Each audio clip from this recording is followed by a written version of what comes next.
O despertador tocou às 4:30 da manhã, cortando o silêncio do pequeno apartamento na periferia de São Paulo. Joana abriu os olhos ainda pesados de sono, mas seu corpo já conhecia aquela rotina tão bem que parecia se mover no automático. Ela levantou da cama estreita, tomando cuidado para não acordar a filha que dormia ao seu lado. Manuela tinha apenas 5 anos, e seu rostinho angelical parecia tão tranquilo quando dormia que Joana sempre sentia uma pontada no coração ao deixá-la.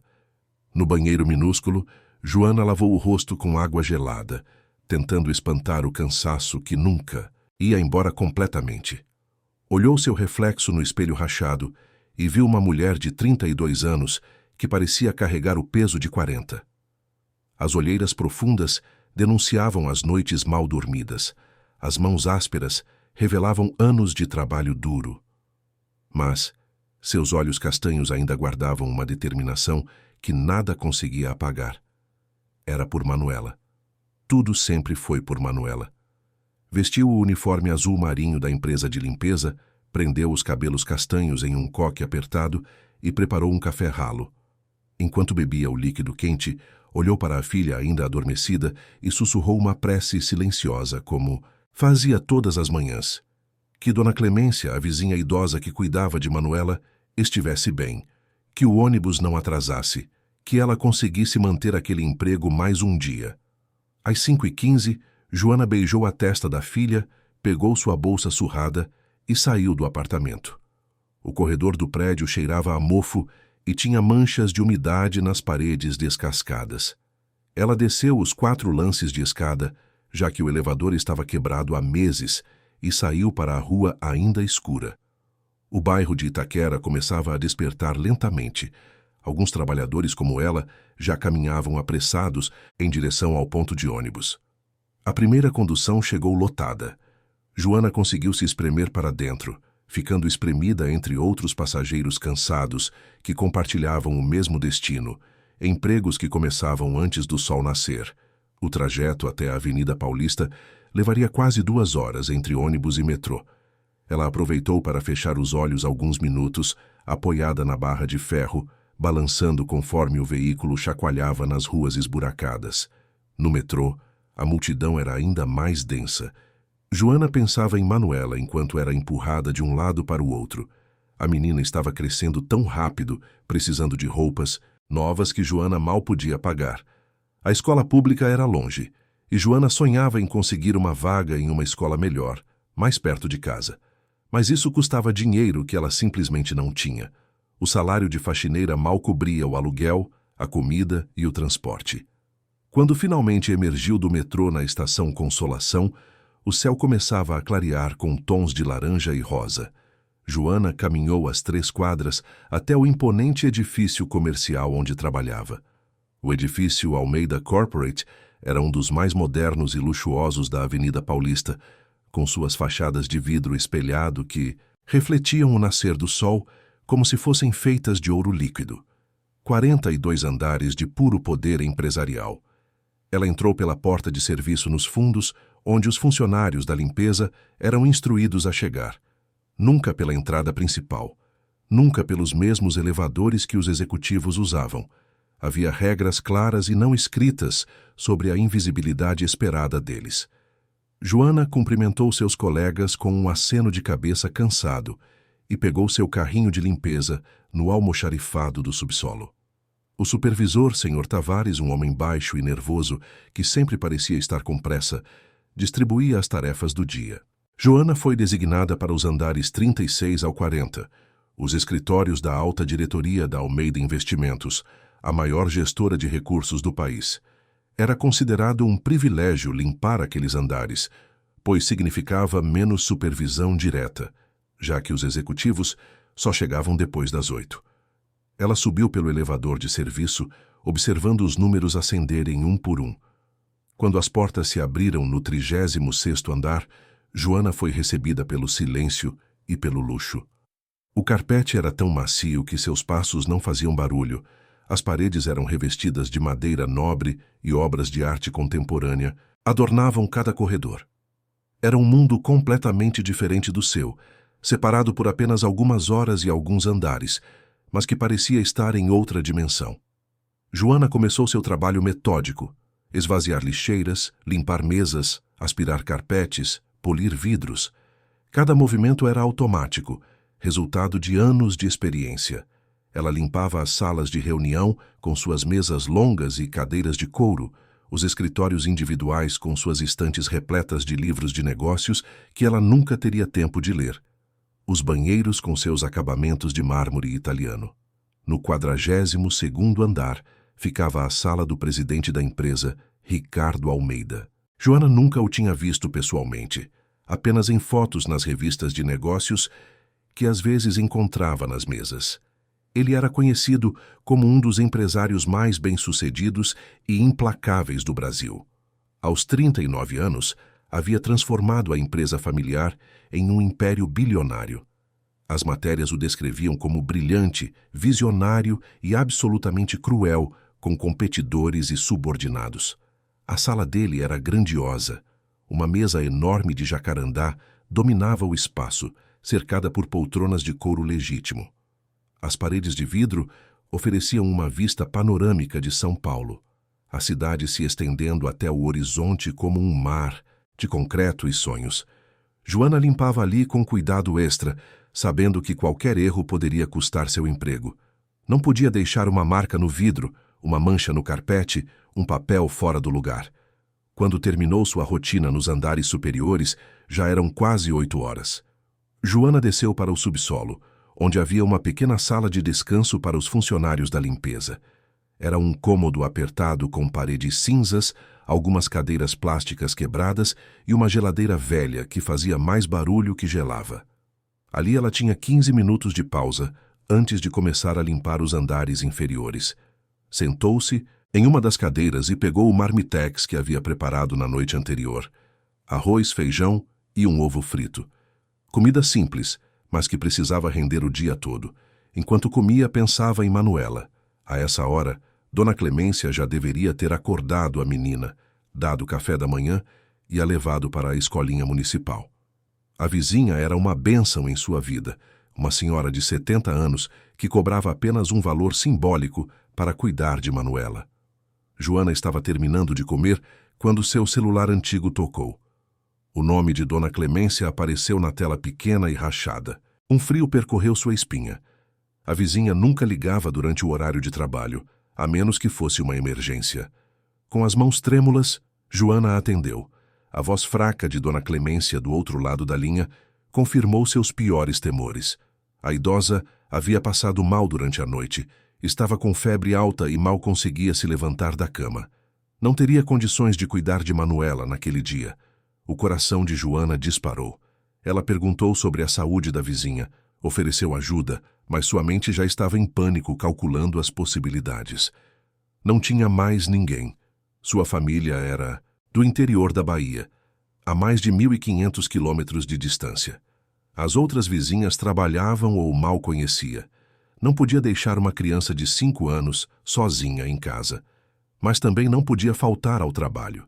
Senhor Tavares já a havia advertido 2 vezes no último mês por pequenos atrasos causados por problemas com Manuela. Ele deixara claro que uma terceira advertência significaria demissão imediata. E Joana sabia que demissões na empresa eram sumárias e cruéis. Sem direitos, sem chances, sem segunda oportunidade. Ela não podia se dar ao luxo de perder aquele emprego. O aluguel estava atrasado. Havia contas acumuladas. Manuela precisava de sapatos novos. Joana desligou o telefone e ficou sentada, paralisada pela indecisão. Olhou ao redor da sala suja e apertada para as paredes que pareciam fechar sobre ela. Pensou na filha, sozinha em casa, assustada, talvez com fome. Pensou nas contas, no aluguel, na ameaça constante de despejo que pairava sobre suas cabeças. Pensou em quantas vezes já havia se sacrificado, em quantas noites havia chorado escondida no banheiro para que Manuela não visse. E então tomou uma decisão desesperada, arriscada, que poderia custar tudo. Mas era mãe antes de ser funcionária. Pegou o telefone novamente e ligou para Manuela, instruindo a menina a se arrumar rápido, pegar sua mochila com brinquedos e ficar na porta esperando. Joana iria buscá-la. 1 hora depois, mãe e filha estavam de volta ao edifício. Joana havia gasto o dinheiro do almoço da semana inteira em um táxi para ir buscar Manuela e voltar rápido, antes que alguém notasse sua ausência prolongada. A menina estava animada com o passeio inesperado, sem entender a gravidade da situação. Joana entrou pela porta de serviço, segurando a mão pequena de Manuela com força. Seu coração batia tão forte que ela tinha certeza de que todos podiam ouvir. Desceu direto para o subsolo, para aquela sala de descanso apertada. Ajoelhou-se na frente da filha, segurou seu rostinho entre as mãos e falou com a voz mais firme que conseguiu reunir. Manuela precisava ficar ali, quietinha, brincando com seus brinquedos. Não podia sair da sala por nada. Não podia fazer barulho. Precisava ser invisível, como a mamãe era todos os dias. Joana prometeu que voltaria a cada hora para ver como ela estava, que traria comida, que aquilo era só por hoje. Só por hoje. A menina assentiu com seus olhos, castanhos grandes e confiantes, sem entender completamente, mas querendo agradar a mãe. Joana deixou Manuela com sua mochila de brinquedos, alguns biscoitos que havia na sua bolsa e uma garrafinha de água. Trancou a porta por fora, usando a chave reserva que conhecia da sala, e voltou ao trabalho com o peso da culpa esmagando seu peito. As horas seguintes foram as mais longas de sua vida. Joana limpava no piloto automático, seu corpo executando as tarefas enquanto sua mente estava lá embaixo com Manuela. A cada 15 minutos inventava uma desculpa para descer e verificar a filha. A menina estava bem, brincando silenciosamente com suas bonecas, mas Joana via o tédio e a confusão começando a aparecer em seu rosto. Já passava das 2 da tarde, quando o inevitável aconteceu. Joana estava no 38º andar, quando seu celular vibrou. Era uma mensagem de um número desconhecido do próprio edifício. Seu sangue congelou. A mensagem dizia apenas que sua presença era requisitada imediatamente no 42º andar, na sala do presidente. Joana sentiu suas pernas bambas. Alguém havia descoberto sobre Manuela. Ela seria demitida, talvez até processada por colocar uma criança no prédio. Subiu no elevador de serviço como quem sobe ao cadafalso, cada andar passando lentamente enquanto seu coração disparava. Quando chegou ao 42º andar, a secretária, uma mulher elegante de tailleur cinza, a olhou com uma expressão que misturava surpresa e algo que parecia curiosidade. Ela indicou a porta da sala do presidente com um gesto de cabeça. Joana respirou fundo e bateu na porta. A voz que veio de dentro era grave, autoritária, acostumada a ser obedecida. Joana entrou e finalmente viu pessoalmente Ricardo Almeida. Ele estava de pé atrás de sua mesa imponente, de terno azul marinho impecável, gravata perfeitamente alinhada. Era alto, tinha cabelos negros penteados para trás, olhos escuros e penetrantes, uma expressão que não revelava emoção alguma. E sentada em uma das poltronas de couro, balançando as perninhas que não alcançavam o chão, estava Manuela. O silêncio na sala era ensurdecedor. Joana sentiu o chão fugir sob seus pés enquanto olhava para Manuela, que parecia tão pequena e frágil naquela poltrona luxuosa. A menina tinha uma expressão preocupada no rosto, os olhos grandes fixos na mãe, como se esperasse ser repreendida. Joana quis correr até ela, abraçá-la, protegê-la, mas seus pés pareciam presos ao chão. Ricardo Almeida continuava de pé, observando, a cena com aqueles olhos escuros e inescrutáveis. Seu rosto era uma máscara perfeita de controle, impossível de ler. Ele não disse nada por vários segundos, que pareceram se estender por uma eternidade. Joana sentiu suas mãos tremerem e as escondeu atrás das costas, tentando manter alguma dignidade naquele momento de completa humilhação. Foi Manuela quem quebrou o silêncio. Com a inocência característica de uma criança de 5 anos, ela pulou da poltrona e correu até a mãe, abraçando suas pernas com força. Joana olhou para o presidente esperando a explosão de raiva, as palavras duras, a demissão sumária. Mas ele apenas continuou observando, agora com uma expressão ligeiramente diferente, algo que ela não conseguia identificar. Senhor Almeida, eu sinto muito, começou Joana, sua voz saindo trêmula e baixa. Eu não tinha opção. A pessoa que cuida da minha filha adoeceu e eu não podia faltar. Eu juro que isso nunca aconteceu antes e nunca vai acontecer de novo. Por favor, eu preciso deste emprego. Por favor. As palavras saíam atropeladas, desesperadas. Joana sentia as lágrimas queimando seus olhos, mas se recusava a deixá-las cair. Não ali, não na frente dele. Manuela apertou ainda mais o abraço em suas pernas, sentindo o desespero da mãe mesmo sem compreender completamente a situação. Ricardo finalmente se moveu. Ele caminhou até a frente da mesa e se apoiou nela, cruzando os braços sobre o peito. Sua expressão ainda era impenetrável, mas quando ele falou, sua voz tinha um tom diferente do que Joana esperava. Não estava gritando, não estava ameaçando, estava apenas observando com uma curiosidade quase clínica. Como ela saiu da sala, perguntou ele, sua voz grave ecoando no escritório amplo. Joana engoliu em seco. Eu não sei, senhor. Eu tranquei a porta. Ela deveria estar lá embaixo. Ela olhou para Manuela com uma mistura de confusão e preocupação. Manuela, ainda agarrada às pernas da mãe, olhou para Ricardo com aqueles olhos grandes e disse com a sinceridade brutal das crianças. Eu fiquei com tédio. A porta tinha uma chave do outro lado. Eu vi pela fechadura. Aí eu peguei um papel e empurrei a chave. Ela caiu do outro lado e eu consegui puxar por baixo da porta. Apesar da gravidade da situação, houve um lampejo de algo no rosto de Ricardo. Talvez surpresa. Talvez até um vestígio de admiração pela engenhosidade da criança. Mas passou tão rápido que Joana não teve certeza se realmente viu. E como você chegou até aqui? Perguntou ele, agora olhando diretamente para Manuela. A menina encolheu os ombros. Eu peguei o elevador. Apertei o botão mais alto porque eu queria ver a cidade lá de cima. Minha mãe sempre fala que daqui em cima dá para ver tudo. Joana fechou os olhos mortificada. Claro que Manuela faria exatamente isso. A menina sempre foi curiosa, aventureira, impossível de manter quieta por muito tempo. Como ela pôde pensar que trancar a filha em uma sala funcionaria?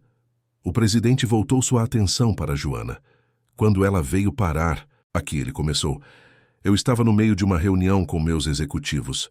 Uma reunião importante sobre o fechamento de um negócio de 50 milhões de reais. Ele fez uma pausa, deixando o peso daquelas palavras pairarem no ar. Joana sentiu seu estômago revirar. 50 milhões de reais. Ela não conseguia nem conceber quanto dinheiro era aquilo, e ela havia arruinado essa reunião. Sua filha, continuou Ricardo, entrou pela porta como se fosse dona do lugar. Todos na sala ficaram em choque. Eu estava no meio de uma explicação sobre por que os números do último trimestre foram inaceitáveis, deixando claro minha insatisfação com o desempenho da equipe. Ele parou de falar novamente, e Joana percebeu com horror crescente que talvez a situação fosse ainda pior do que ela imaginava. Manuela não apenas interrompeu uma reunião. Ela interrompeu o presidente no meio de uma repreensão. E então, disse Ricardo, sua voz agora carregando um tom que Joana não conseguia identificar, sua filha fez algo que ninguém naquela empresa jamais teve coragem de fazer em todos os anos que trabalho aqui. Joana olhou para ele confusa. O que Manuela tinha feito? O presidente se virou e caminhou até a janela, ficando de costas para elas enquanto observava São Paulo lá embaixo. Quando ele falou novamente, sua voz estava estranhamente contida. Ela subiu em uma cadeira, veio até mim e puxou minha gravata para que eu me abaixasse ao nível dela. Ele fez uma pausa, como se ainda estivesse processando o que havia acontecido. E então ela me olhou nos olhos e disse, com a maior seriedade do mundo, que eu estava sendo muito mal educado. Que homens de verdade não gritam com as pessoas. Que a mãe dela trabalha muito mais que todo mundo ali e nunca grita com ninguém. O silêncio que se seguiu foi absoluto. Joana não conseguia respirar, não conseguia processar o que acabara de ouvir. Manuela havia feito isso. Sua filha tímida e obediente havia repreendido o presidente de uma empresa bilionária. Ricardo se virou novamente para encará-las. Há algo no rosto dele agora, uma expressão que parecia quase vulnerável, se isso fosse possível em um homem como ele. Ninguém na sala ousou se mexer. Ninguém respirou. E eu, ele continuou, fiquei completamente sem palavras. Pela primeira vez na minha vida adulta, não tive resposta. Ele caminhou de volta para sua mesa e se sentou, gesticulando para que Joana se sentasse também. Ela obedeceu mecanicamente, puxando Manuela para seu colo, como se pudesse protegê-la do que estava por vir. A menina se aconchegou contra o peito da mãe, começando a perceber que algo sério estava acontecendo. Senhor Almeida, Joana começou novamente, sua voz quebrando. Eu não tenho palavras para pedir desculpas. Minha filha não entende. Ela não sabia. Por favor, não a culpe por isso. A culpa é toda minha. Demita-me se precisar, mas, por favor, não fique bravo com ela. Ricardo a observou por um longo momento. Então, surpreendentemente, ele abriu uma gaveta de sua mesa e tirou uma barra de chocolate. Estendeu-a para Manuela, que olhou para a mãe pedindo permissão. Joana, ainda em choque, assentiu levemente. Eu não estou bravo com sua filha, disse Ricardo, sua voz mais suave agora. Na verdade, ela disse algo que ninguém mais teve coragem de dizer. Ele se recostou na cadeira, observando Manuela comer o chocolate com os olhos arregalados de prazer. Joana não sabia o que pensar, não sabia o que sentir. Isso era real? O presidente da empresa estava dando chocolate para sua filha e dizendo que não estava bravo. Quantos anos você trabalha aqui? Perguntou Ricardo de repente. 3 anos, senhor, respondeu Joana automaticamente. E em 3 anos, quantas vezes você conversou com alguém da diretoria? Joana piscou, confusa com a pergunta. Nunca, senhor. Nós somos instruídos a sermos invisíveis, a não interagir, a fazer nosso trabalho e ir embora. Ricardo assentiu lentamente, como se aquilo confirmasse algo que ele já suspeitava. Invisível, ele repetiu, quase para si mesmo. Você sabe quanto ganha por mês? A pergunta pegou Joana de surpresa. Um salário mínimo e R$ 200, senhor. Por que o senhor quer saber isso? E quanto gasta com transporte? Joana hesitou. Não entendia para onde aquela conversa estava indo, mas respondeu mesmo assim. Mais da metade do meu salário, senhor. Eu moro em Itaquera. São 2 horas de ida e 2 de volta. Ônibus e metrô. Ricardo ficou em silêncio, processando aquela informação. Algo em sua expressão mudou. Uma sombra passou por seus olhos. 4 horas de transporte por dia, ele disse baixinho. E sua filha? Quem cuida dela normalmente? Uma vizinha idosa, senhor. Dona Clemência. Ela cobra pouco porque sabe que eu não tenho condições de pagar uma creche particular. E as creches públicas têm fila de espera de mais de 1 ano. E se ela adoecer de novo? Joana sentiu as lágrimas finalmente escaparem. Eu não sei, senhor. Eu honestamente não sei. Hoje foi desespero. Eu não tinha escolha. Mas eu entendo se o senhor precisar me demitir. Só peço que me dê 1 semana para encontrar outro emprego antes de me mandar embora. Ricardo se levantou novamente e caminhou até a janela. Ficou ali por tanto tempo que Joana começou a achar que ele a havia esquecido. Manuela tinha terminado o chocolate e estava começando a ficar inquieta no colo da mãe.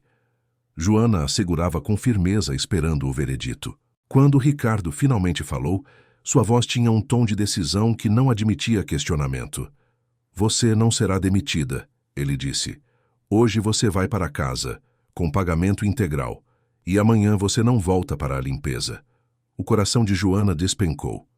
Então ele ia rebaixá-la ainda mais? Mandá-la embora de uma forma diferente? Amanhã, continuou Ricardo, você vai se apresentar ao Departamento de Recursos Humanos. Eles vão providenciar sua transferência para o setor administrativo. Você terá treinamento adequado, horário comercial normal e um salário compatível com a nova função. Também vai receber vale-transporte integral e vale-refeição. Joana ficou paralisada. Não podia ter ouvido direito. Não era possível. Isso tinha que ser algum tipo de pegadinha cruel. Senhor, ela sussurrou, eu não entendo. Ricardo se virou para encará-la. Seus olhos escuros tinham uma intensidade que fazia Joana querer desviar o olhar, mas ela se forçou a manter contato visual. Sua filha me disse que você trabalha muito e é gentil com todos, que você a ensinou a ser educada e respeitosa. Ela me fez ver algo que eu havia esquecido há muito tempo. Ele fez uma pausa, como se escolhesse cuidadosamente as próximas palavras. O que isso estava custando? As pessoas que mantêm este edifício funcionando. As pessoas que chegam antes de todos e saem depois de todos. Vocês são invisíveis porque nós escolhemos não ver. E isso precisa mudar. Joana não conseguia acreditar no que estava ouvindo. Lágrimas corriam livremente por seu rosto agora, mas eram lágrimas de alívio, de choque, de uma esperança que ela não se permitia sentir havia anos. As semanas que se seguiram aquele dia foram surreais para Joana. Ela acordava todas as manhãs achando que tinha sido apenas um sonho, que quando chegasse ao edifício descobriria que tudo havia sido um engano. Mas não, era. A cada dia a nova realidade se consolidava um pouco mais.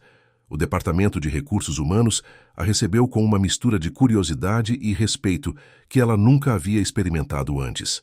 A gerente, uma mulher chamada Patrícia, explicou que ela seria treinada como assistente administrativa, começando com tarefas simples de organização de documentos e agendamento, mas com possibilidade de crescimento. O salário era quase 3 vezes o que ela ganhava antes. Pela primeira vez em anos, Joana conseguiria pagar o aluguel em dia e ainda ter dinheiro sobrando. Mas a mudança não veio sem dificuldades. Os primeiros dias no novo setor foram intimidantes. Joana se sentia completamente fora de lugar, cercada por pessoas que falavam sobre coisas que ela não entendia, usando computadores com uma facilidade que ela não possuía. Seus colegas a observavam com curiosidade mal disfarçada. Todos sabiam quem ela era, a faxineira promovida pelo próprio presidente. Os boatos corriam soltos pelos corredores. Algumas pessoas eram gentis, oferecendo ajuda quando haviam perdida com algum programa de computador. Outras eram claramente hostis, sussurrando quando ela passava, fazendo comentários sobre favorecimento e injustiça. Joana ouvia frases soltas. Ela deve ter feito algo especial para conseguir essa promoção. Ou, que absurdo! Gente que trabalhou anos aqui e não conseguiu subir. A que mais incomodava Joana era Beatriz, uma assistente veterana de 40 anos que considerava aquela posição sua propriedade. Ela nunca perdia a oportunidade de fazer comentários ácidos sobre os erros de Joana, sempre com um sorriso falso que não chegava aos olhos. Hoje em dia qualquer um pode trabalhar aqui, dizia alto o suficiente para Joana ouvir. Mas Joana aguentava.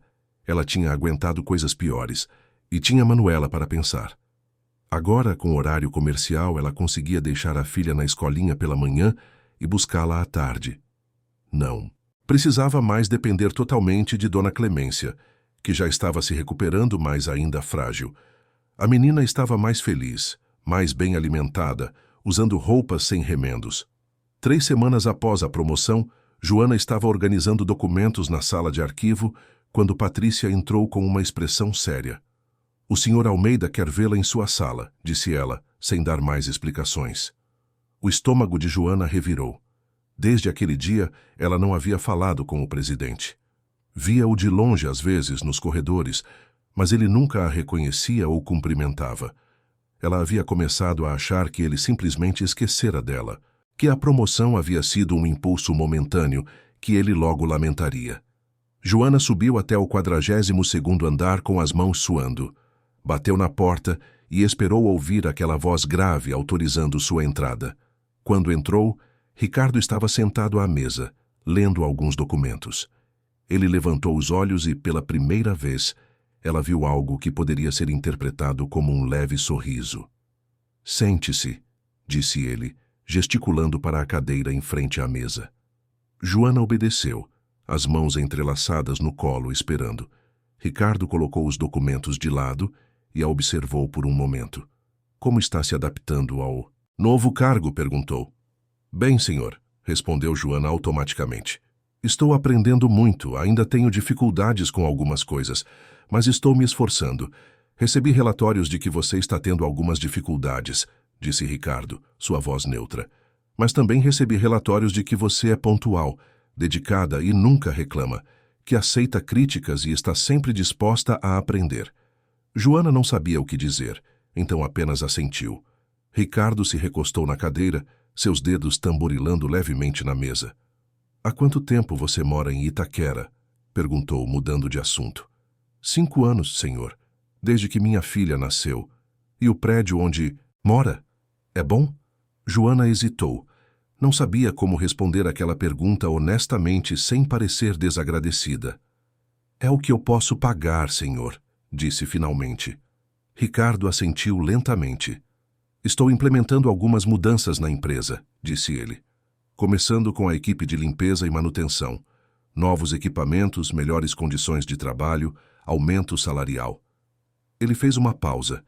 Eu percebi que não prestava atenção nas pessoas que realmente mantêm esta empresa funcionando. Joana o observou surpresa. Ricardo continuou. Sua filha me mostrou isso. Uma criança de 5 anos enxergou algo que eu, com todos os meus diplomas e experiência, havia escolhido ignorar. Que sucesso não significa nada se for construído sobre a invisibilidade e exploração de outros. Ele se levantou e caminhou até a janela, como fazia sempre que estava pensando. Joana percebia que era um hábito dele, uma forma de processar seus pensamentos. Lá de cima, São Paulo se estendia infinitamente, milhões de pessoas vivendo suas vidas, cada uma com suas lutas invisíveis. Você sabe que este edifício tem câmeras de segurança em todos os andares, disse Ricardo de repente. Joana assentiu, sem entender onde ele queria chegar. O que você não sabe é que alguém filmou o momento em que sua filha entrou na sala de reuniões e me repreendeu. O vídeo vazou. O sangue de Joana gelou. Um vídeo? Filmaram aquilo? Ricardo se virou para encará-la. Está na internet. Tem mais de 5 milhões de visualizações. Sua filha virou uma espécie de heroína viral. A menina que ensinou um bilionário a ter educação. Joana não sabia se ria ou chorava. 5 milhões de pessoas tinham visto sua maior humilhação. Mas Ricardo não parecia bravo. Na verdade, havia algo quase divertido em sua expressão. Os comentários são interessantes, continuou ele. Metade das pessoas está elogiando sua filha. A outra metade está me criticando por ser um chefe tirano. Minha equipe de relações públicas está em pânico.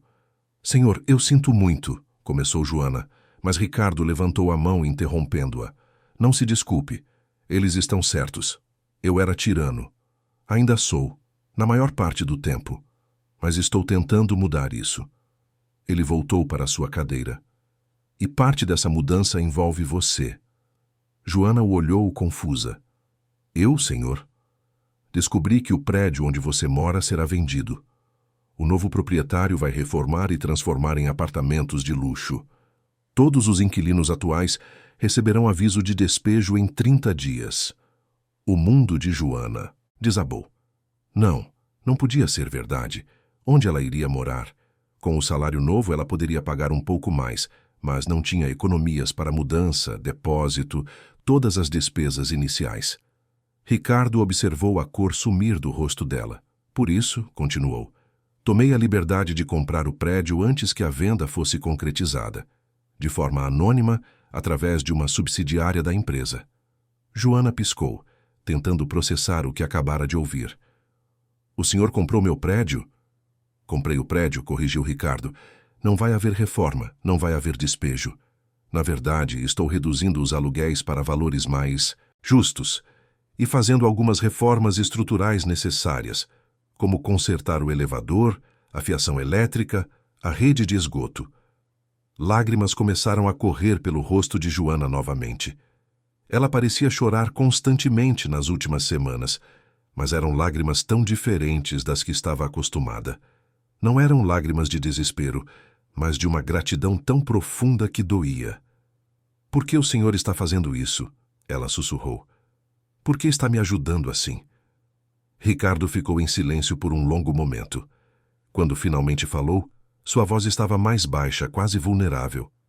Porque sua filha me fez lembrar de quem eu costumava ser, antes de me tornar isto. Ele gesticulou vagamente para si mesmo, para a sala, para tudo o que representava. Meu pai começou esta empresa com as próprias mãos. Ele tratava cada funcionário pelo nome. Conhecia suas famílias. Quando ele faleceu há 10 anos, eu tomei controle e transformei esta empresa em algo muito maior, muito mais lucrativo. Mas perdi algo essencial no processo. Perdi a humanidade. Joana o observava, vendo pela primeira vez o homem por trás da máscara do executivo implacável. Havia dor ali, uma vulnerabilidade que ele claramente não estava acostumado a mostrar. Eu não tenho família, continuou Ricardo. Não tenho filhos.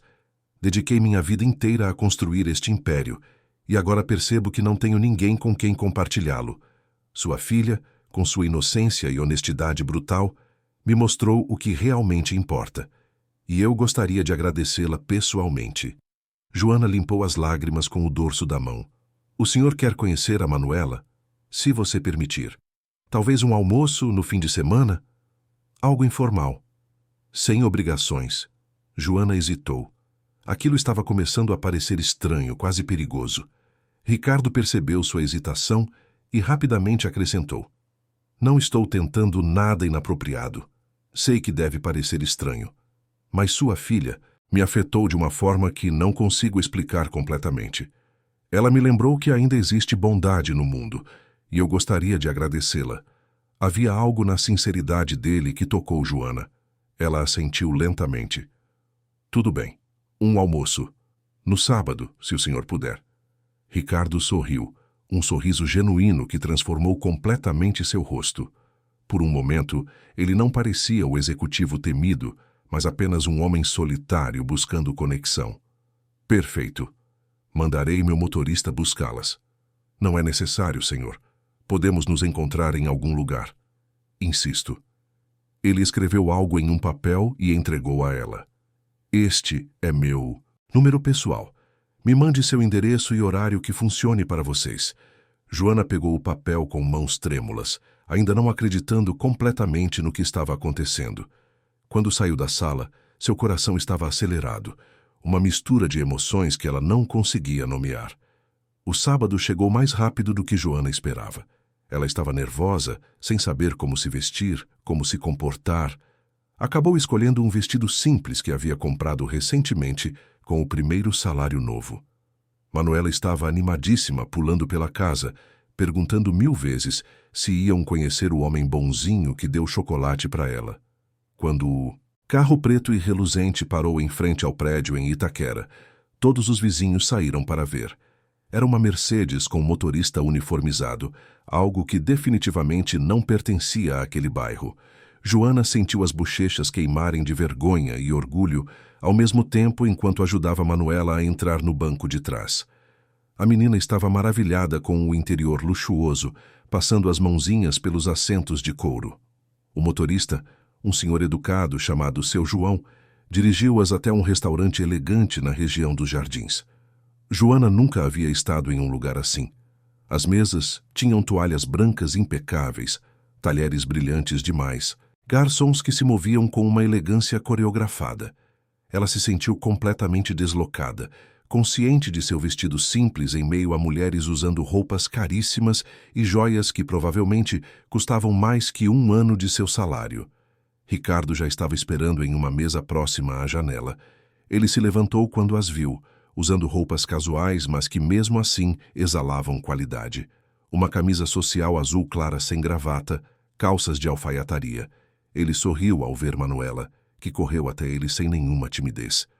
Oi, homem bonzinho, disse a menina, fazendo Ricardo rir de verdade, um som que surpreendeu Joana. Era a primeira vez que ela o via realmente rir. Oi, Manuela, você está linda hoje, ele disse, se abaixando para ficar na altura da menina. Joana percebeu como aquele gesto era natural para ele, como se ele realmente soubesse interagir com crianças, apesar de ter dito que não tinha filhos. O almoço começou desconfortável. Joana não sabia quais talheres usar, ficava tensa cada vez que o garçom se aproximava. Mas Ricardo foi paciente, explicando discretamente, fazendo perguntas para Manuela que mantinham a conversa leve. A menina contava histórias da escola com uma animação contagiante, fazendo Ricardo sorrir constantemente. Aos antes, poucos, Joana foi relaxando. Ricardo fazia perguntas sobre a vida dela, mas não de forma invasiva. Perguntava sobre a infância na Bahia, sobre como havia chegado a São Paulo, sobre os sonhos que tinha para Manuela. E ele realmente ouvia, prestando atenção genuína, fazendo perguntas de acompanhamento que mostravam interesse real. Quando foi a vez dele compartilhar, Ricardo contou sobre sua infância privilegiada, mas solitária. Filho único de pais que trabalhavam constantemente, educado por babás e professores particulares. Sua mãe havia partido quando ele tinha apenas 10 anos, deixando o país e nunca mais voltando. Seu pai canalizou toda a dor para os negócios, e Ricardo aprendeu desde cedo que sucesso profissional era tudo que importava. Meu pai faleceu aos 60 anos, de um ataque cardíaco no próprio escritório, disse Ricardo, sua voz carregando uma tristeza antiga. Ele estava fechando um grande negócio. Morreu fazendo o que amava, disseram todos, como se isso fosse um consolo, como se uma vida inteira dedicada apenas ao trabalho fosse algo a ser celebrado. Joana viu a dor nos olhos dele e, sem pensar, estendeu a mão sobre a mesa, tocando levemente a dele. Foi um gesto instintivo de conforto. Ricardo olhou para a mão dela sobre a sua, surpreso, mas não se afastou. Seus olhos encontraram os dela e passou algo ali, uma conexão que fez o coração de Joana acelerar. Manuela quebrou o momento pedindo sobremesa, e os dois adultos riram, o clima ficando mais leve novamente. Depois do almoço, Ricardo sugeriu um passeio no Parque Ibirapuera. Era uma tarde de sábado linda, o sol brilhando, mas não muito quente, perfeito para caminhar. No parque, Manuela corria à frente, alimentando os patos no lago, rindo com outras crianças. Joana e Ricardo caminhavam lado a lado, mantendo uma distância respeitosa, mas que parecia diminuir gradualmente. Eles conversavam sobre tudo e nada, descobrindo gostos em comum surpreendentes. Ambos adoravam filmes antigos, música brasileira, tinham medo de altura. Em determinado momento, Manuela tropeçou e ralou o joelho. Ricardo foi o primeiro a chegar até ela, pegando-a no colo com cuidado, limpando as lágrimas, examinando o ferimento com uma ternura que fez algo dentro de Joana se apertar. Ele tinha um lenço limpo no bolso e limpou o joelho da menina com delicadeza, dizendo que ela era muito corajosa e que guerreiras como ela não choravam por arranhões pequenos. Manuela parou de chorar quase instantaneamente, orgulhosa de ser chamada de guerreira. Ricardo a colocou nos ombros para que ela pudesse ver melhor o lago, e a menina gritava de alegria lá de cima. Joana observava a cena com o coração transbordando. Aquilo era perigoso, percebeu. Estava começando a se apegar. Manuela estava se apegando, e aquilo só poderia acabar em dor. Quando o sol começou a se pôr, Ricardo as levou de volta para casa. No caminho, Manuela adormeceu no banco traseiro, exausta do dia de brincadeiras. Joana a observava dormir, acariciando seus cabelos. Ela é especial, disse Ricardo baixinho, para não acordar a menina. Você criou uma criança incrível. Sozinha, em circunstâncias impossíveis. Isso é mais impressionante que qualquer coisa que já fiz nos negócios. Joana sentiu as lágrimas picar em seus olhos. Ninguém nunca havia reconhecido assim o quanto era difícil, o quanto ela se esforçava todos os dias. Obrigada, sussurrou. Quando chegaram ao prédio, Ricardo desceu do carro e ajudou Joana a carregar Manuela até o apartamento. Era a primeira vez que ele via onde elas moravam. O apartamento era minúsculo, mobiliado com o básico, mas estava impecavelmente limpo e organizado. Havia desenhos de Manuela colados na geladeira, flores em uma garrafa PET, servindo de vaso, pequenos toques que transformavam aquele espaço apertado em um lar. Ricardo colocou Manuela cuidadosamente na cama que ela dividia com a mãe. Ficou observando a menina dormir por um momento, uma expressão suave em seu rosto. Quando se virou, encontrou Joana observando-o da porta do minúsculo quarto. Eles voltaram para a sala e ficaram ali, de pé, em um silêncio que não era desconfortável, mas carregado de algo não dito. Ricardo quebrou o silêncio primeiro. Eu gostei muito de hoje, disse ele. Fazia anos que não me sentia tão relaxado, tão presente.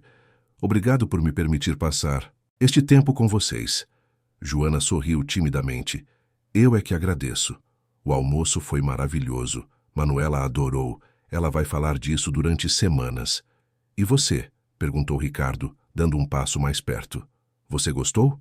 Joana engoliu em seco. Ele estava perto demais agora, e ela podia sentir o calor emanando dele, o cheiro discreto de sua colônia cara. Sim, sussurrou. Eu gostei muito. Os olhos de Ricardo desceram para os lábios dela, e Joana sentiu seu coração disparar. Ele ia beijá-la. Ela sabia. E ela queria. Mas então Ricardo recuou, passando a mão pelos cabelos, parecendo lutar consigo mesmo. Eu deveria ir, disse ele, sua voz rouca. Está ficando tarde. Joana assentiu, tentando esconder a decepção. Claro, obrigada novamente por tudo. Ricardo caminhou até a porta, mas hesitou com a mão na maçaneta. Joana, ele disse, se virando para encará-la. Eu sei que isto é complicado. Eu sei que vou parecer louco, mas eu gostaria de vê-la novamente, vocês duas. Se você quiser, claro. Joana deveria dizer não. Deveria proteger seu coração e o coração de sua filha. Aquele homem vivia em um mundo completamente diferente do dela. Isso nunca poderia funcionar. Mas quando abriu a boca, o que saiu foi: eu gostaria muito. O sorriso que iluminou o rosto de Ricardo foi genuíno e transformador. Ótimo. Vou ligar para você durante a semana. Depois que ele saiu, Joana encostou na porta fechada, seu coração batendo acelerado. O que ela estava fazendo? Estava brincando com fogo, mas não conseguia se arrepender. As semanas seguintes foram como um sonho. Ricardo a ligava quase todos os dias, sempre à noite, depois que Manuela dormia.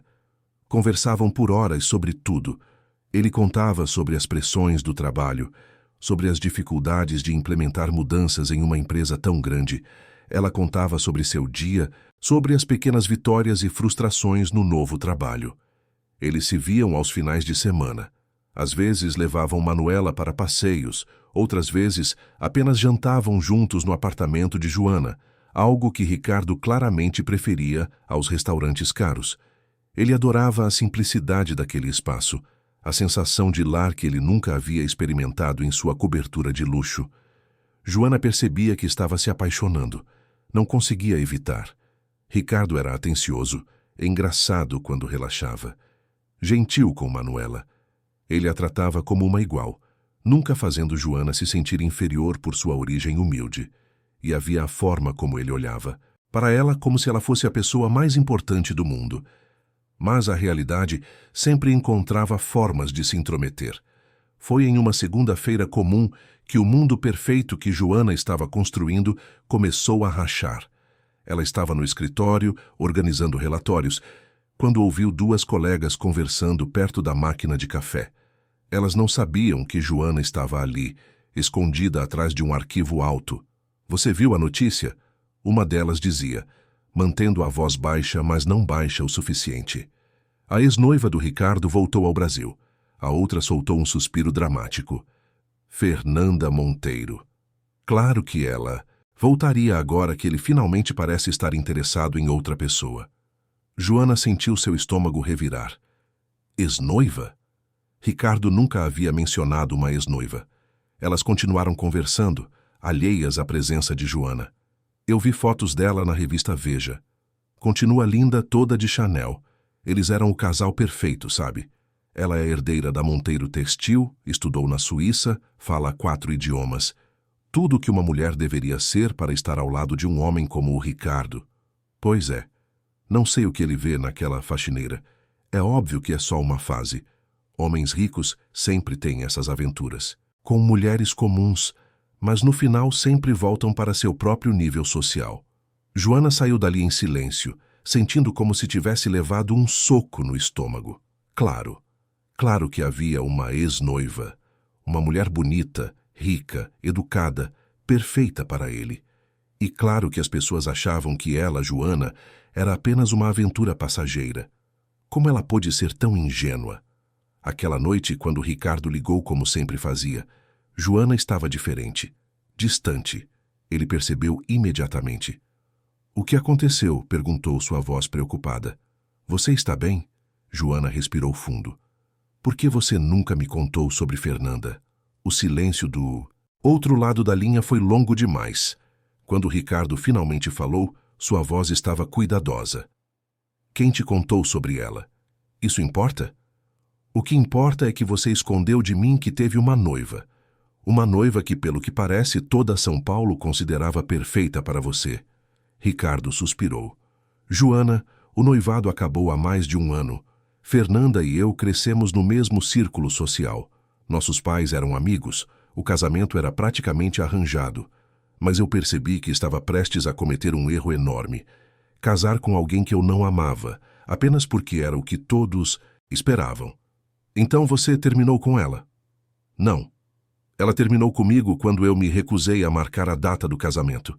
Disse que eu era um covarde emocional, incapaz de comprometimento. E ela estava certa. Ele fez uma pausa. Até conhecer você.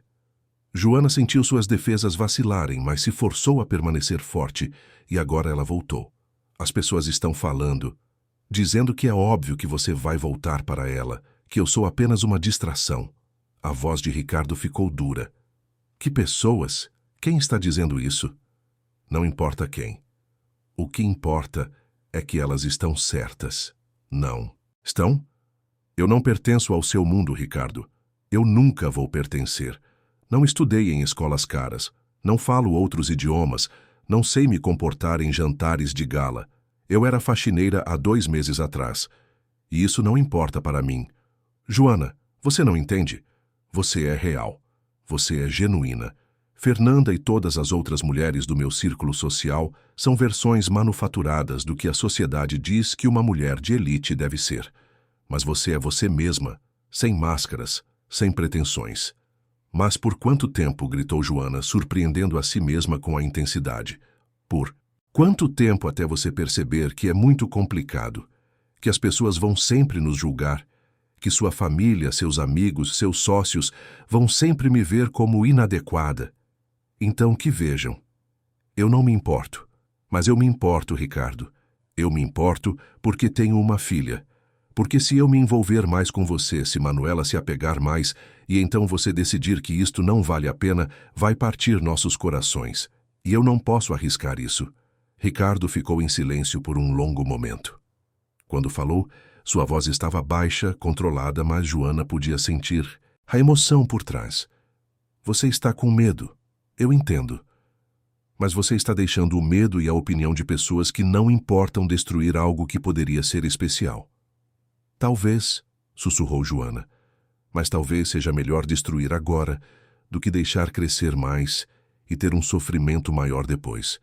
Joana, por favor, não faça isso. Deixe-me mostrar que estou falando sério. Eu preciso de tempo, disse Joana. Eu preciso pensar. Boa noite, Ricardo. Ela desligou antes que ele pudesse responder, e então chorou por horas, abraçada ao travesseiro, tentando abafar os soluços para não acordar Manuela. Os dias seguintes foram torturantes. Ricardo tentou ligar várias vezes, mas Joana não atendia. No trabalho, ela o evitava, pegando rotas alternativas pelos corredores. Beatriz, a colega hostil, percebeu a mudança e fazia questão de fazer comentários venenosos sobre como os contos de fadas sempre acabam, sobre como Cinderelas precisam voltar para a realidade. Foi na quinta-feira que tudo explodiu. Joana estava saindo do prédio quando uma mulher se aproximou dela. Era alta, magra, impecavelmente vestida com um conjunto de grife, cabelos loiros perfeitamente escovados, maquiagem impecável. Fernanda Monteiro, em pessoa. Você deve ser Joana, disse ela, sua voz melodiosa, mas com um tom de gelo por baixo. Posso ter 1 minuto do seu tempo? Joana quis dizer não, quis sair correndo, mas algo em seu orgulho a fez ficar. Claro. Fernanda sorriu, mas não havia calor ali. Vamos ser diretas. Eu sei sobre você e Ricardo. Todo mundo sabe. É fofo, de verdade. Muito romântico. O bilionário e a pobre menina. Como uma novela. Joana cerrou os punhos, mas não disse nada. Mas aqui está a realidade.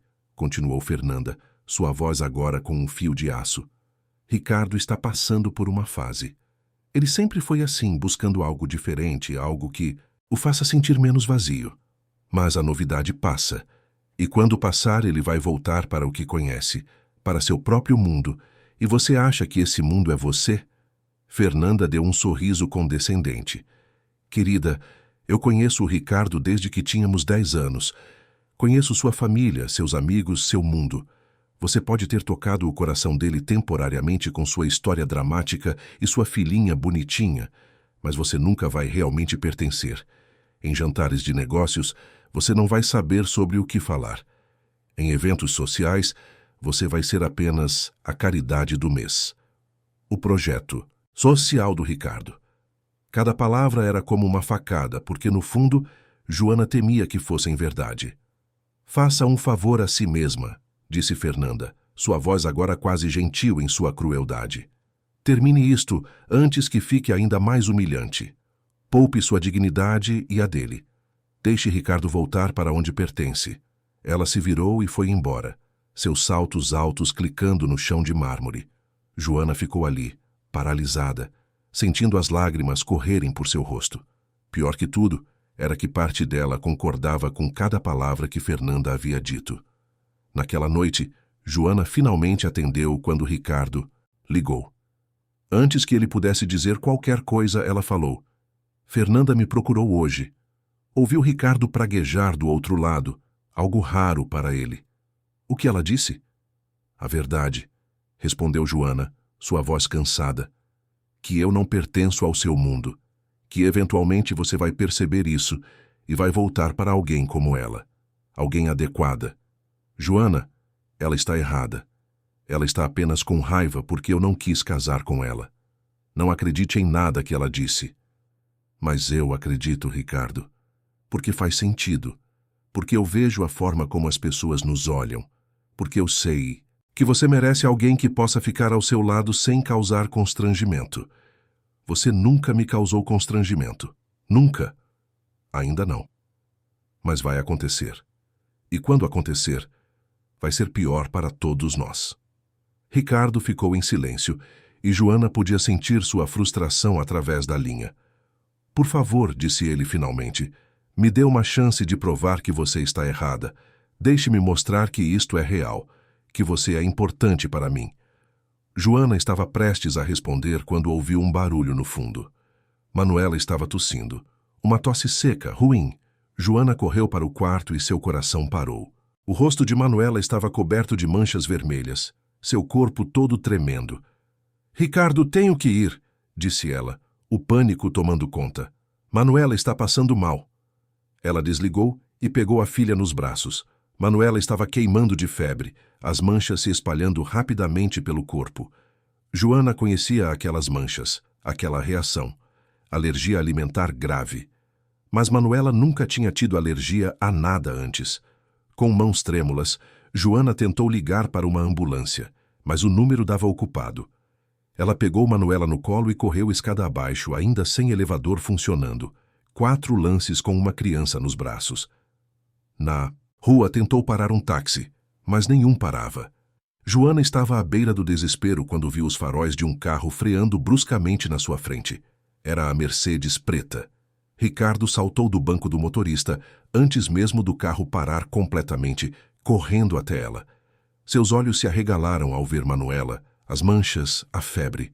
Ele não perguntou nada. Apenas pegou Manuela dos braços de Joana com cuidado, colocou-a no banco de trás e ajudou Joana a entrar. Então dirigiu como se estivesse correndo pela vida da criança que de fato estava. Ele pegou o celular e ligou para alguém, dando instruções rápidas, falando sobre alergias graves, choque anafilático, preparação de emergência. Chegaram ao hospital sírio-libanês em menos de 15 minutos, um trajeto que normalmente levaria 40. Uma equipe médica já estava esperando na entrada. Ricardo havia ligado à frente, usando sua influência para garantir atendimento imediato. Manuela foi levada às pressas, médicos e enfermeiras se movendo com urgência controlada. Joana tentou seguir, mas uma enfermeira gentilmente a impediu. A senhora precisa esperar aqui, eles vão cuidar bem dela. Prometo. Joana desabou em uma cadeira na sala de espera, seu corpo inteiro tremendo. Ricardo sentou ao seu lado, pegou sua mão e a segurou com firmeza. Ele não disse nada, apenas ficou ali sólido e presente. E Joana percebeu que era exatamente o que ela precisava. Não palavras vazias de conforto, mas apenas alguém para estar com ela naquele momento terrível. As horas se arrastaram. Médicos entravam e saíam, seus rostos sérios, mas não desesperados, o que Joana escolheu interpretar como sinal positivo. Ricardo não a deixou nem por um segundo. Quando ela começou a tremer de frio, ele tirou seu paletó e colocou sobre seus ombros. Quando ela percebeu que não tinha comido nada o dia todo, ele trouxe um sanduíche da lanchonete do hospital e a convenceu a comer alguns pedaços. Finalmente, depois do que pareceu uma eternidade, uma médica veio até eles. Manuela havia sofrido uma reação alérgica grave a camarão, aparentemente algo que ela havia comido na escola sem saber. A reação foi severa, mas eles conseguiram estabilizá-la a tempo. Ela ficaria em observação durante a noite, mas estava fora de perigo. Joana desabou em lágrimas de alívio, e Ricardo a abraçou, deixando-a chorar contra seu peito. Ela pode ver a filha em alguns minutos, disse a médica gentilmente, antes de se afastar. Quando Joana finalmente entrou no quarto, Manuela estava pálida, mas acordada, conectada a vários monitores, mas com seus olhos castanhos brilhando ao ver a mãe. Mamãe, disse ela com voz fraca, o homem bonzinho veio nos buscar bem rápido, né? Joana riu através das lágrimas, beijando a testa da filha repetidamente. Sim, meu amor. Ele veio bem rápido. Ele é que nem super-herói, continuou Manuela. Ele salvou a gente. Joana olhou para trás e viu Ricardo parado na porta, observando a cena com uma expressão tão cheia de ternura que fez seu coração apertar. Sim, sussurrou Joana. Ele nos salvou. Nas horas seguintes, enquanto Manuela dormia, Ricardo permaneceu no hospital. Ele fez ligações, providenciou um quarto particular mais confortável, garantiu que a melhor equipe médica acompanhasse o caso. Mas mais importante que isso, ele estava simplesmente presente, sentado na poltrona desconfortável do hospital, gravata afrouxada, cabelos desarrumados. Ele não parecia em nada o executivo poderoso. Parecia apenas um homem profundamente preocupado com uma criança que claramente amava. Foi no meio da madrugada, com Manuela dormindo tranquilamente e os monitores bipando suavemente, que Joana finalmente falou. Eu estava errada, disse ela baixinho. Sobre nós. Sobre você voltar para seu mundo. Um homem que está apenas passando por uma fase não larga tudo para correr em socorro de uma criança que nem é sua filha. Ricardo se levantou e foi até ela, ajoelhando-se ao lado de sua cadeira para ficar na altura de seus olhos. Joana, disse ele, sua voz rouca de emoção. Quando você desligou o telefone e eu ouvi o pânico na sua voz, meu mundo inteiro parou. A única coisa que importava era chegar até vocês. Nada mais. Não a empresa, não os negócios, não o que as pessoas pensariam. Só vocês duas. Ele pegou as mãos dela entre as suas. Eu sei que nossos mundos são diferentes. Eu sei que não vai ser fácil. Mas eu não me importo com fácil. Eu me importo com real. E você e Manuela são a coisa mais real que já aconteceu na minha vida.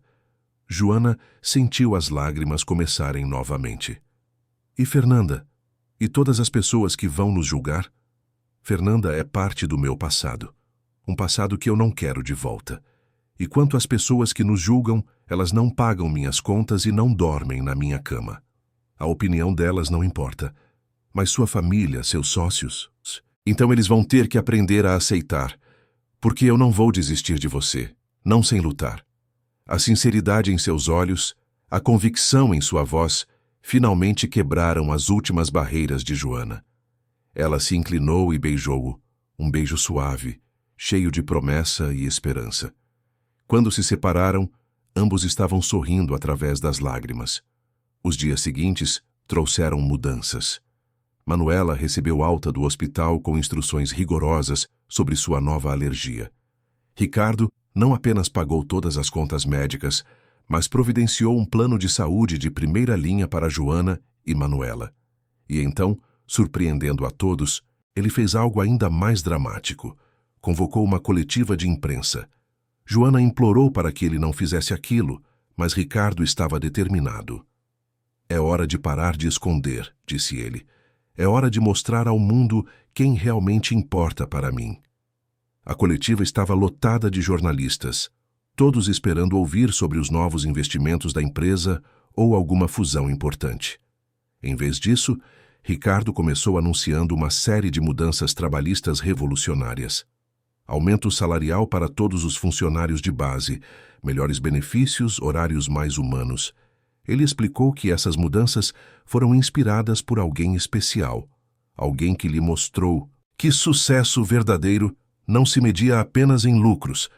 Foi nesse momento que Fernanda entrou na sala. Ela havia conseguido credenciais de imprensa através de suas conexões e agora caminhava determinada em direção ao palco. Ricardo, ela disse alto o suficiente para os microfones captarem. Você está cometendo um erro. Esta fase sua de caridade está afetando os lucros da empresa. Os acionistas estão preocupados. Sua família está preocupada. Volte a ser quem você era. Ricardo a observou com uma calma impressionante. Quem eu era, Fernanda? Era um homem vazio. Bem-sucedido, sim. Rico, sem dúvida, mas completamente vazio. Ele olhou diretamente para as câmeras. Eu conheci uma mulher que me mostrou o que realmente importa. Uma mulher que trabalha mais duro que qualquer pessoa que conheço, que cria uma filha incrível sozinha, que nunca desistiu apesar de todas as dificuldades. Fernanda riu, um som amargo. A faxineira. Você está escolhendo uma faxineira em vez de mim? Em vez de tudo que poderíamos ter juntos? Ela não é apenas uma faxineira. Ela é Joana. Uma mulher forte, inteligente, gentil. E sim, eu a escolho. Todos os dias eu a escolheria. O silêncio na sala era absoluto.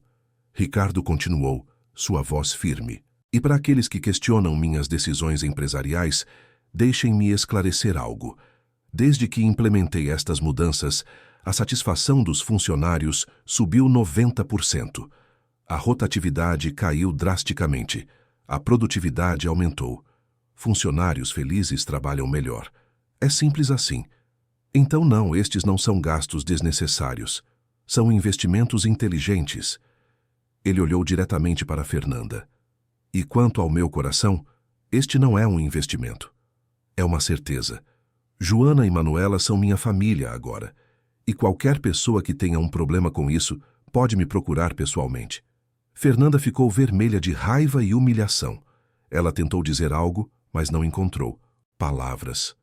Finalmente ela se virou e saiu, seus saltos altos ecoando na sala silenciosa. O vídeo viralizou instantaneamente. Mas desta vez, a maioria dos comentários era positiva. As pessoas amavam a história, o romance improvável, a transformação do executivo frio em alguém capaz de amor verdadeiro. Claro que havia críticos, sempre havia. Mas a maioria via beleza naquela história. Os sócios da empresa, inicialmente hostis, recuaram quando viram os números. Ricardo tinha razão. A empresa estava mais lucrativa que nunca. E a publicidade positiva estava atraindo novos clientes e investidores que queriam ser associados com uma empresa que tratava seus funcionários bem. 3 meses depois, em uma tarde de sábado ensolarada, Ricardo levou Joana e Manuela para um passeio. Ele havia sido misterioso sobre o destino, dizendo apenas que era uma surpresa. Quando chegaram, Joana viu uma casa, não uma mansão ostensiva, mas uma casa aconchegante em um bairro tranquilo da Zona Sul. Tinha um jardim, árvores, espaço para Manuela brincar. Esta é para nós, disse Ricardo baixinho. Se você quiser. Nosso lar. Joana olhou para a casa, com suas janelas convidativas e porta pintada de azul. Era tudo o que ela sempre sonhou, mas nunca ousou esperar. Ela olhou para Ricardo, vendo não o bilionário, não o presidente da empresa, mas apenas o homem que amava. Sim, disse ela. Eu quero. Manuela já havia corrido para o jardim, gritando de alegria ao descobrir um balanço. Ricardo pegou a mão de Joana e a levou até lá. Sob a sombra de uma árvore com Manuela brincando alegremente ao fundo, ele se ajoelhou. Joana, ele disse, tirando uma pequena caixa do bolso, eu não sou perfeito. Ainda vou cometer erros, ainda vou trabalhar demais às vezes, ainda vou frustrar você. Mas eu prometo que vou te amar todos os dias. Prometo ser um bom pai para Manuela. Prometo construir uma família com vocês, baseada em amor verdadeiro, não em aparências ou convenções sociais. Casa comigo? As lágrimas corriam pelo rosto de Joana, enquanto ela assentiu. Sim, sim, eu caso. Manuela veio correndo, tendo visto o momento. Casa, ela gritou, pulando em volta deles. A mamãe vai casar com um homem bonzinho. Ricardo pegou a menina no colo, depois puxou Joana para um abraço. Os três ficaram ali, uma nova família se formando, construída não sobre dinheiro ou status, mas sobre amor genuíno, respeito mútuo e a coragem de desafiar expectativas. 6 meses. Depois eles estavam casados. Foi uma cerimônia simples, apenas família próxima e amigos verdadeiros. Joana usou um vestido bonito, mas não extravagante. Manuela foi a daminha, levando as alianças com um sorriso enorme. E Ricardo, no altar, tinha lágrimas nos olhos quando viu sua noiva caminhar em direção a ele. A vida não se tornou um conto de fadas perfeito. Ainda havia desafios. Joana ainda enfrentava olhares julgadores em eventos sociais. Ainda havia pessoas que sussurravam sobre a origem humilde dela. Mas Ricardo estava sempre ao seu lado, deixando claro que qualquer desrespeito a ela era desrespeito a ele. E, aos poucos, as pessoas aprenderam a aceitar, se não a aprovar.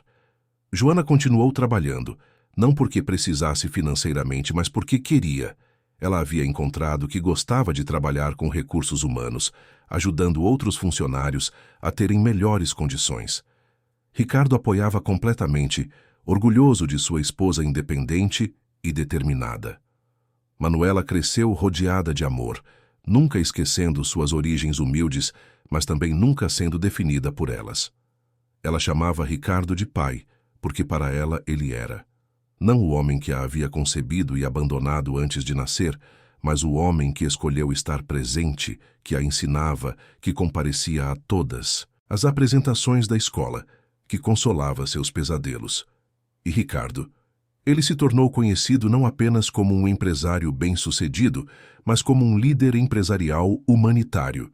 Ele dava palestras sobre como tratar funcionários bem era, não apenas moralmente correto, mas também financeiramente inteligente. Sua empresa se tornou um modelo de gestão consciente, mas seu maior orgulho não estava nos títulos ou prêmios, estava nos momentos simples, nos almoços em família no fim de semana, quando eles voltavam para a praça de alimentação onde tudo começou, não se importando com os olhares. Nas noites em que ele chegava em casa e era recebido por gritos de alegria de Manuela, nos olhares que trocava com Joana através da mesa, comunicando amor sem palavras. Anos depois, quando jornalistas perguntavam sobre o vídeo viral que mudou tudo, Ricardo sempre dizia a mesma coisa. Às vezes leva a coragem de uma criança para ensinar um adulto as lições mais importantes. Manuela me ensinou que poder não significa nada sem compaixão, que riqueza é vazia sem propósito, que sucesso verdadeiro é medido não em quanto você acumula, mas em quantas vidas você toca positivamente. E quando perguntavam a Joana sobre a incrível jornada de faxineira, a esposa de um bilionário, ela sorria e dizia: não é sobre dinheiro, nunca foi. É sobre encontrar alguém que vê você por quem realmente é e escolhe você mesmo assim. É sobre construir uma família baseada em amor real, não em conveniência social. É sobre ensinar sua filha que ela pode ser qualquer coisa, vir de qualquer lugar e ainda assim merecer ser amada e respeitada. A história de Ricardo, Joana e Manuela se tornou lendária. Não porque era um conto de fadas impossível, mas justamente porque não era. Era real, com falhas e dificuldades, mas também com amor genuíno e transformação verdadeira. Era a prova de que as maiores mudanças frequentemente vêm dos lugares mais improváveis e que, às vezes, tudo o que precisamos é de uma criança corajosa para nos lembrar do que realmente importa. E assim, naquela casa com jardim na zona sul de São Paulo, uma família vivia. Não perfeita, mas feliz, não sem problemas, mas sempre enfrentando-os juntos, provando todos os dias que o amor verdadeiro não conhece barreiras sociais, que bondade transforma mais que dinheiro, e que família é feita não de sangue, mas de escolha. Fim da história. Queridos ouvintes, esperamos que a história de Ricardo, Joana e Manuela tenha tocado seus corações, que ela tenha mostrado que transformação é possível, que amor verdadeiro supera barreiras e que às vezes precisamos da inocência de uma criança para nos lembrar das lições mais importantes da vida. Se você se emocionou com essa jornada, deixe seu like e se inscreva em nosso canal para não perder as próximas histórias que preparamos com tanto carinho. Compartilhe nos comentários se você já passou por alguma situação onde precisou ter coragem para seguir seu coração, desafiando as expectativas da sociedade. Adoraríamos ouvir suas histórias. Até a próxima narrativa e, lembre-se, o amor verdadeiro sempre encontra um caminho.